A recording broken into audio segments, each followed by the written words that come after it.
duniani na itamfuata kaburini kwake na mpaka akhera, na saa nyingine ndio itakayekuwa sababu yeye kuingia janna na kuwaingiza nyinyi vile vile peponi.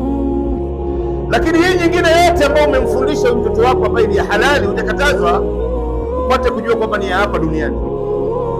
Kama mtu kuwa pilot, yeye ni rubani wa ndege, anaendesha ndege, upate kujua kwamba hakuna tofauti ya mtu kuendesha ndege na kuendesha gari. Wanasema wanasayansi, hii ni chombo na hii ni chombo. Hii ni ya duniani hapa, atakuja kuiacha hapa, akiwa ni daktari, akiwa ni mwalimu, akiwa ni injinia, lakini Qur'ani itampeleka na atakalia juu. Leo ndugu zangu, ni sifa kubwa sana katika ulimwengu huu mtu yeyote kusikia au kuambiwa kwamba imamu wa msikiti fulani ni mtoto wa fulani. Sisi ndio ambayo tumeidhalilisha Qur'an.